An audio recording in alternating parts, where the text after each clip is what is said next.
My God. I just saw this video. You know, you watch a video and you're like, my gosh. Freaking Bo Burnham has blown my brain again. I just watched a video probably from 12 years ago. Who knows how long ago it was. But he was saying that land used to be the thing that you want to conquer, and all the land has been conquered and colonized. And now these social media platforms have gone public, so they are trying to colonize your time, and they want to colonize every second of your time so they can gather information so they can sell you ads. And they're wanting every second of our time. They're trying to colonize it. And it's like the irony is not lost on me. Speaking of irony, of like, that was a YouTube video, and YouTube is social media. And I am encouraging people to go out and read, but I am also, this is on YouTube, which is a social media platform. You have to use media to battle media. But that just hit really hard. Like, they're trying to colonize our time now. They want you to be on Twitter and Instagram and YouTube and for every second of the day so they can sell you stuff.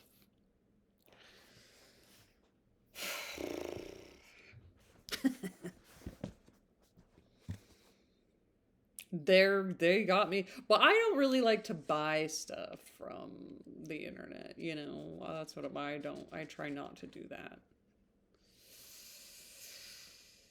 Regency era, they didn't even have television. They didn't even have TV. They didn't even have radios. Did they? No, they didn't. No, they didn't. They just had a pianoforte and their own.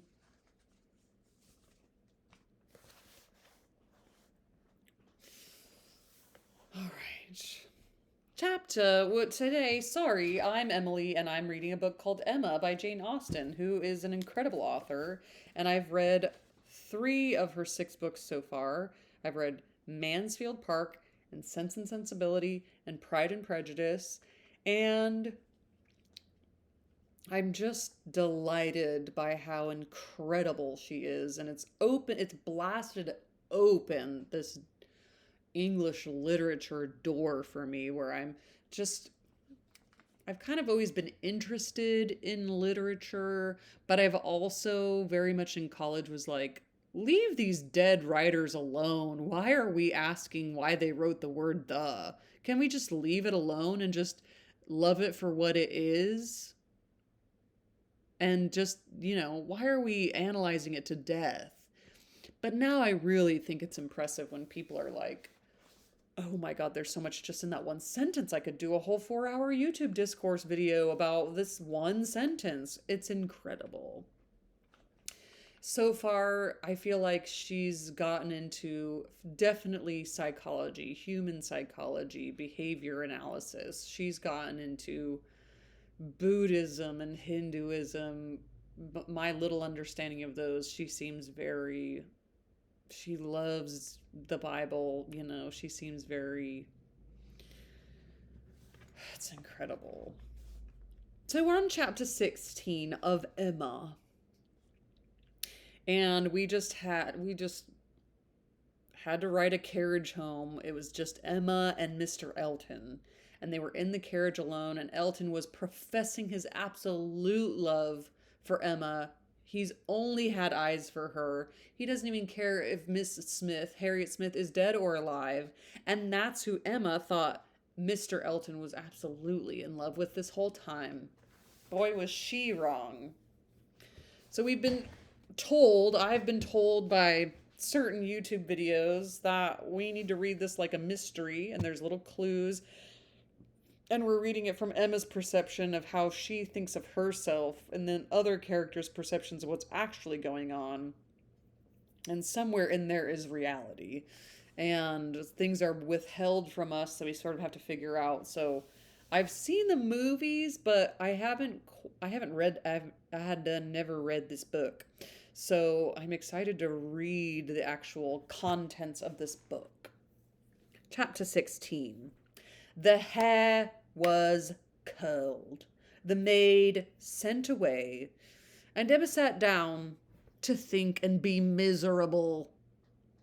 It was a wretched business indeed. Such an overthrow of everything she had been wishing for. Okay, she's just mad that she hasn't gotten her way. And the one thing I will say, my observation of Emma as a person, if I had to imagine her being a real person, she's like those people who friendships and things are very transactionary. This is a very conditional, like, now she's only upset because she wished for this thing that she wanted to happen. She wanted to be a matchmaker and show everybody in town how impressive she was at her matchmaking skills between Harriet and Mr. Elton, and now that's not the case. And so she's upset that she didn't get what she wished for. She's upset that she didn't get what she wished for. Not really, like, so far upset for Harriet that she kind of convinced Harriet not to accept an actual proposal from Mr. Martin. It was a wretched business indeed, such an overthrow of everything she had been wishing for, such a development of everything most unwelcome. Such a blow for Harriet. Okay, there we are. That was worst of all. Okay, just keep reading, Emily.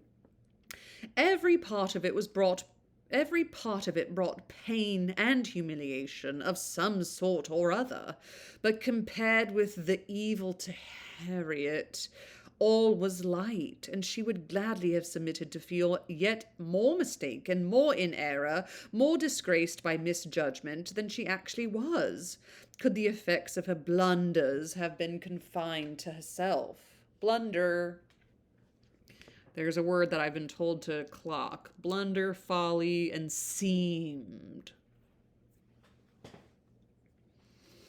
If I had not persuaded Harriet into liking the man, I could have borne anything. He might have doubled his presumption to me, but poor Harriet. That was in the third person. That was her talking to herself. That's the third person, right? How could she have been so deceived? Well, Mr. Knightley did tell you. He protested that he had never thought seriously of Harriet. Never. She looked back as well as she could, but it was all confusion. She had taken up the idea, she supposed, and made everything bend to it. His manners, however, must have been unmarked, wavering, dubious, or she could not have been so misled. No. You misled yourself. Although it is disappointing to, like, this age that she is at right now is a time where you're just trying to figure out, I mean, you think you've got it, and there's like a disillusionment that happens. I may have spoken of this before, but there's sort of a disillusionment that happens of like, life could be this simple. Here's a man and here's a woman, and he looks like he likes him, and why not? And I just want to do a service to people and make people happy, and then it just doesn't happen, and you're like, why do you like me? I was thinking about this today too, like, it would be so nice if nobody took anything personally and you could just be like, I don't really like you that much. And people would be like, you know, I appreciate you. Like, why would I continue liking you or pining over you if you've straight out told me you didn't like me? And thank you, and I'm going to move on. It would be so nice if we could all just do that. But that's one of the hardest things it sounds like to do. Okay. Blunders. That got me. Could the effect of her blunders have been confined to herself? If I had not... Oh, yes, third person. Here we are. How could she have been so deceived? How could she have been misled? Okay, here we are. The picture. How eager he had been about the picture and the charade and 100 other circumstances. How clearly they had seemed to point at Harriet. To be sure, the charade with its ready wit, but then the soft eyes. In fact, it suited neither. It was a jumble without taste or truth. Who could have seen through such thick-headed nonsense?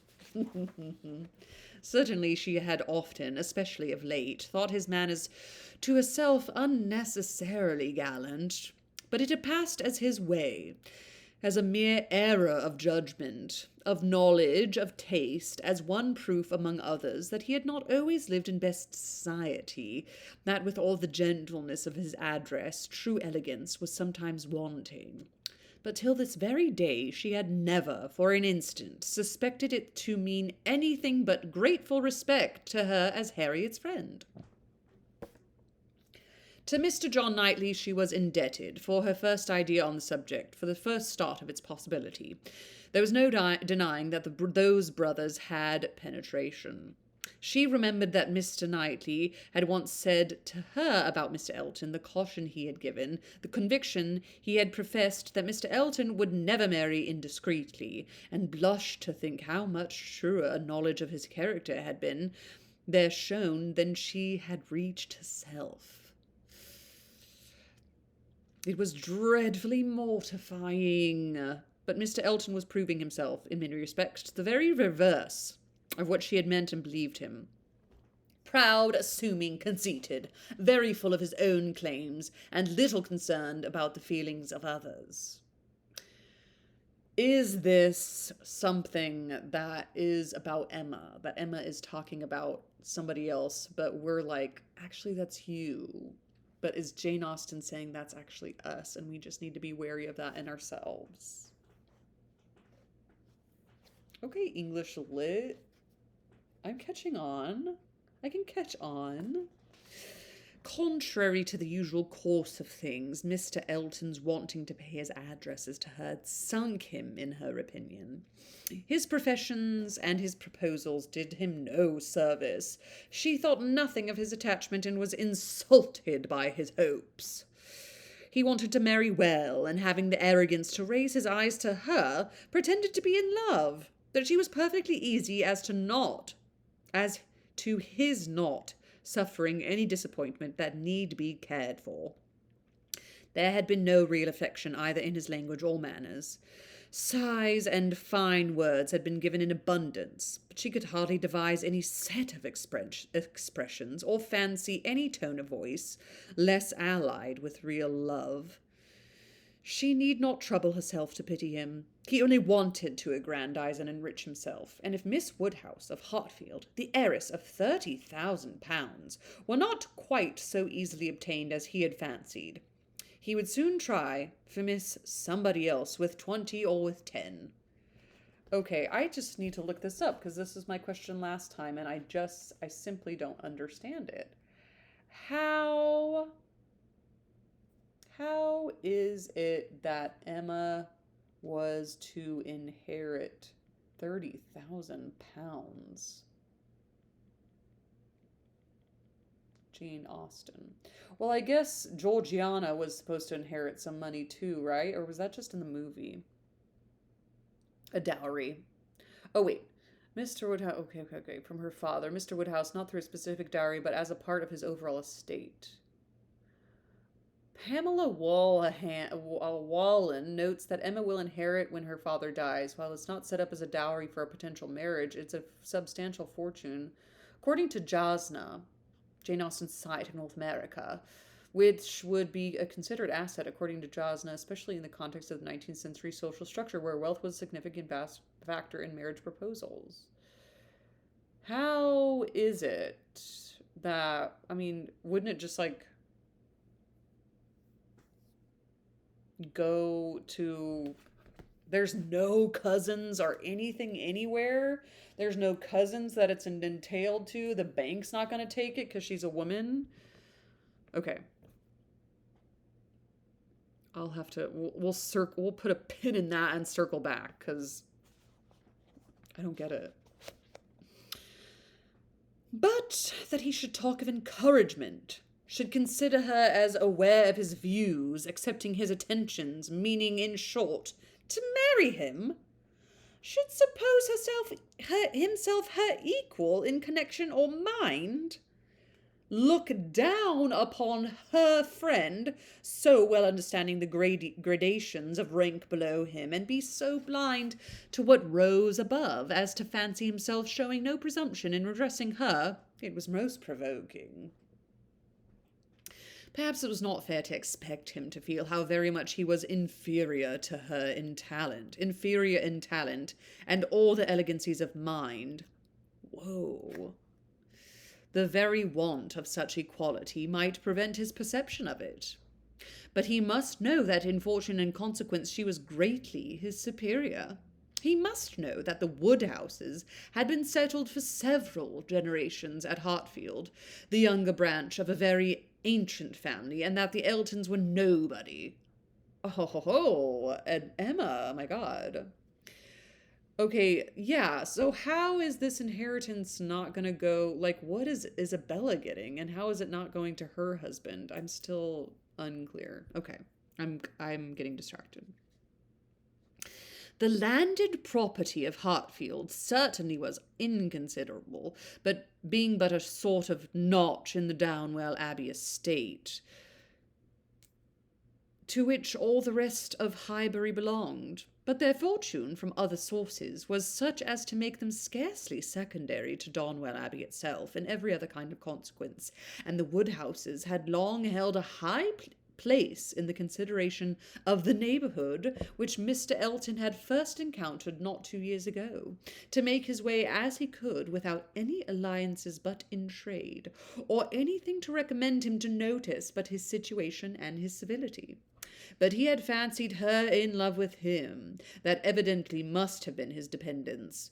And after raving a little about the seeming incongruity of gentle manners and a conceited head, Emma was obliged, in common honesty, to stop and admit that her own behaviour to him had been so complacent and obliging, so full of courtesy and attention, as, supposing her real motive unperceived, might warrant a man ordinary observation and delicacy, like Mr. Elton, in fancying himself a very decided favourite. She's learning. Okay, she's able to learn from her mistakes. If she had so misinterpreted his feelings, she had little right to wonder that he, with self-interest to blind him, should have mistaken hers. The first error and the worst lay at her door. It was foolish. The first error. This is the very first error she's ever made in her entire life, and the first ever laid at her door by herself. It was foolish, it was wrong to take so active a part in bringing any two people together. It was adventuring too far, assuming too much, making light of what ought to be serious, a trick of what ought to be simple. She was quite concerned and ashamed, and resolved to do such things no more. Here have I, said she, actually talked poor Harriet into being very much attached to this man. She might never have thought of him but for me, and certainly never would have thought of him with hope, if I had not assured her of his attachment, for she is as modest and humble as I used to think him. Oh, that I had been satisfied with persuading her not to accept young Martin. There I was quite right. That was well done of me, but there I should have stopped.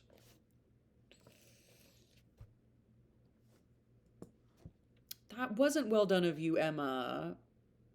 Okay. And left the rest to time and chance. I was introducing her into good company and giving her the opportunity of pleasing someone worth having. I ought not to have attempted more. But now, poor girl, her piece is cut up for some time. I have been but half a friend to her, and if she were not to feel this disappointment very much, I am sure I have not an idea of anybody else who would be at all desirable for her. William Cox? Oh, no, I could not endure William Cox, a pert young lawyer. She's so judgy. She stopped to blush and laugh at her own relapse. She did relapse. She said, I'm done with matchmaking, but William Cox might be... Oh, no. That's funny. She's being self-reflecting. That's very funny. She stopped to blush at her own relapse, and then resumed a more serious, more dispiriting cogitation upon what had been and might be and must be, the distressing explanation she had to make to Harriet, and all that poor Harriet would be suffering with the awkwardness of future meetings, the difficulties of continuing or discontinuing the acquaintance, of subduing feelings, concealing resentment, and avoiding eclat, were enough to occupy her in utmost unmirthful reflections some time longer, and she went to bed at last with nothing settled but the conviction of her having blundered most dreadfully. Another blunder. To youth and natural cheerfulness like Emma's, though under temporary gloom at night, the return of day will hardly fail to bring return of spirits. The youth and cheerfulness of mornings are in happy analogy, analogy, and of powerful operation, and if the distress be not poignant enough to keep the eyes unclosed, they will be sure to open to sensations of softened pain and brighter hope. God, that's a delicious sentence. Jeez. Emma got up on the morrow more disposed for comfort than she had gone to bed, more ready to see alleviations of the evil before her, and to depend on getting tolerably out of it. Out of bed. It was a great out of the trouble, out of the blunder. It was a great consolation that Mr. Elton should not be really in love with her, or so particularly amiable as to make it shocking to disappoint him, that Harriet's nature should not be of that superior sort in which the feelings are most acute and retentive, and that there could be no necessity for anybody's knowing what had passed except the three principals, and especially for her father's being given a moment's uneasiness about it. These were very cheering thoughts, and the sight of a great deal of snow on the ground did her further service, for anything was welcome that might justify their all three being quite asunder at present. The weather was most favourable for her, though Christmas Day she could not go to church. Mr. Woodhouse would have been miserable, and his daughter had his daughter attempted it, and she was therefore safe from either exciting or receiving unpleasant and most unsuitable ideas. The ground covered with snow, and the atmosphere in that unsettled state between frost and thaw, which is of all others the most unfriendly of exercise, every morning beginning in rain or snow, and every evening setting it into freeze, she was for many days a most honourable prisoner. The unsettled state between frost and snow, and thaw. Frost and thaw. No intercourse with Harriet possible but by note. No church for her on Sunday any more than on Christmas Day, and no need to find excuses for Mr. Elton's absenting himself. It was weather which might fairly confine everybody at home, and though she hoped and believed him to be really taking comfort in some society or other, it was very pleasant to have her father so well satisfied with his being all alone in his own house, too wise to stir out, and to hear him say to Mr. Knightley, whom no weather could keep entirely from them, "Ah, Mr. Knightley, why do you not stay at home like poor Mr. Elton?" These days of confinement would have been, but for her private perplexities, remarkably comfortable, as such seclusion exactly suited her brother, whose feelings must always be of great importance to his companions, and he had, besides, so thoroughly cleared off his ill humour at Randalls, that his amiableness never failed him during the rest of his stay at Hartfield.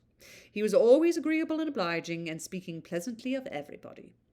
But with all the hopes of cheerfulness, and all the present comfort of delay, there was still such an evil hanging over her in the hour of explanation with Harriet, as made it impossible for Emma to ever be perfectly at ease. Oh boy, oh boy, oh boy.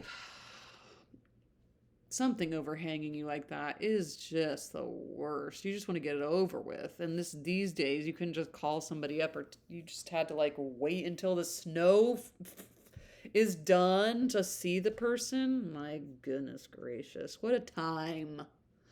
What a time to be alive. Well, happy reading, everybody, and ta-ta.